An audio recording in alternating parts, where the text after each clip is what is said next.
In 2024, I have read 55 books, but this might be the very best book I have read, not only in 2024, but it might also just be one of the greatest books I ever read, Cloud Atlas by David Mitchell.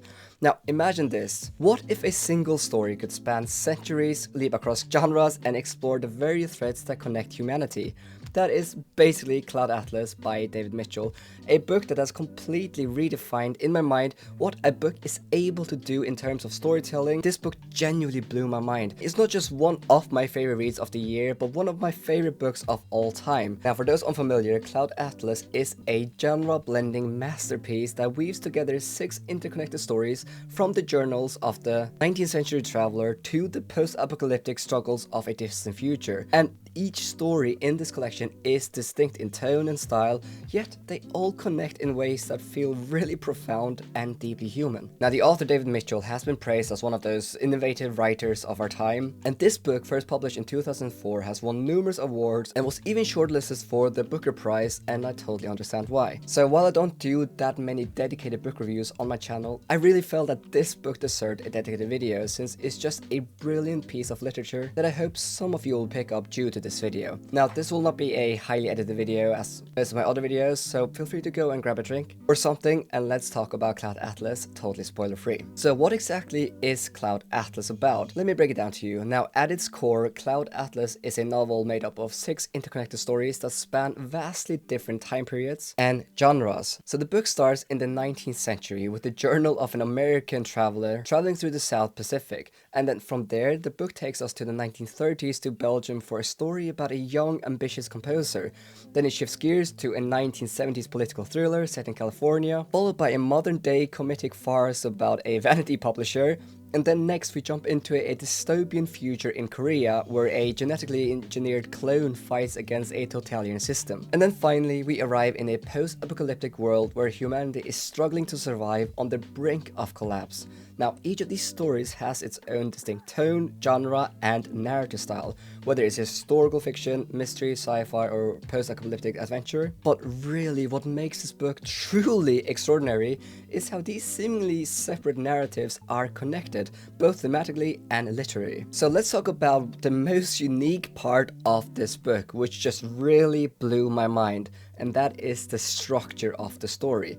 Now, Cloud Atlas is written in what a lot of people would call a Russian doll format. Basically, the first 5 stories are interrupted halfway through, leaving you on a cliffhanger, and then we reach the 6th and the central story of the book, which plays out in full, and then from there, the book works its way backwards, concluding each of the first 5 stories in reverse order, and it is perfectly executed. I mean, it's just a mind-bending experience reading a book that starts in the 19th century, and then you slowly head into the future, and then at the midway point, you start making your way back in time.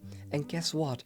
All of these stories have tiny things that link them together. This structure not only keeps you engaged, but also emphasizes the book's central themes, such as how our lives, choices, and even stories, they ripple across time and space. In my opinion, this book is bold, it's intricate, and also it's one of the most rewarding reading experience I've ever had. So even if you don't find the stories themselves enjoyable, I think the plot structure and the reading experience itself is so unique that I think a lot of people will appreciate the book in of itself. So what does this book explore in terms of themes? Now, I don't want to go into details so much of the stories due to spoilers, but we can talk about the themes, right? So firstly, this book is all about the interconnectedness of humanity. So for example, it really focuses on how every action, no matter how small, ripples across time and influences people in a way that you may never know. Characters in each story leave behind traces like diaries or letters or films or even myths that shape the lives of those in the future. While the links between the stories are not crazy obvious,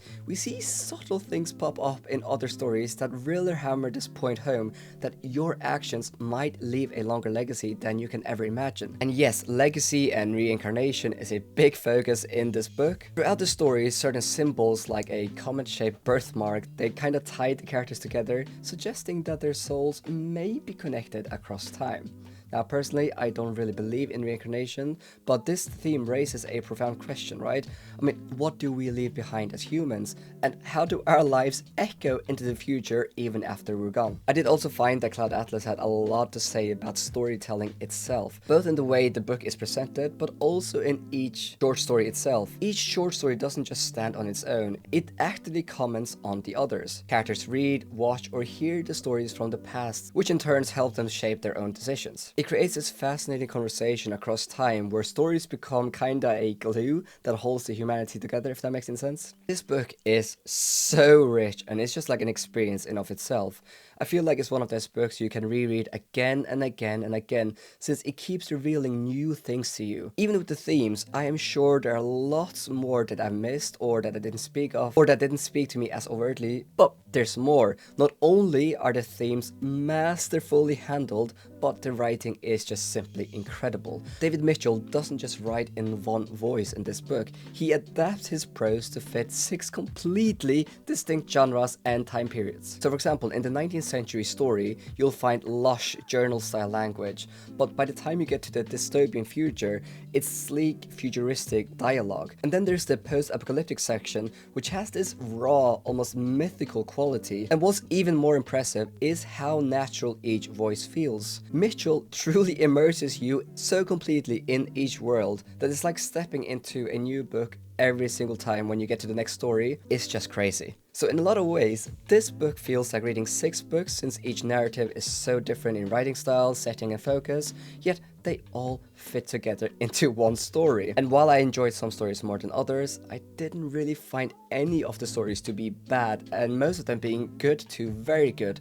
And as a whole, this book is just fantastic. And while I loved this book, I definitely think that this can be a very polarizing book that most people will probably either hate or be like me and love, since it is a lot to get into, and I appreciate some things in this book might not work for you. One of the most frequent criticism is this book's complex structure. This Russian doll format, with its interrupted stories and timeline shifts, can feel disorienting and jarring at times. Some readers find it hard to keep track where they are in the narrative, especially when moving between 6 very different genres and voices. And if I'm being honest, I get it. I mean, it's a lot of information to keep in your head, and I'll be honest, I did occasionally go to the Cloud Atlas wiki to read bits and bobs about the stories, since I occasionally felt I was a bit lost. But for me, that complexity was what really drew me into the story. Once you adjust to the rhythm, you start to see how beautifully these pieces fit together. For me, it almost felt like solving a puzzle, and the payoff was just so rewarding. I do think it's fair to say that Cloud Atlas is an incredibly ambitious book, and that ambition might not appeal to everyone. It demands a lot of patience and attention, and not everyone enjoys a narrative that asks you to work a little harder. And I can now almost, in the back of my head, hear that Malazan fans are saying that Malazan is no different, and you know what? I might be a bit more prepared now to read Malazan after having finished this book. But what I will say is that reading this book was demanding, but also really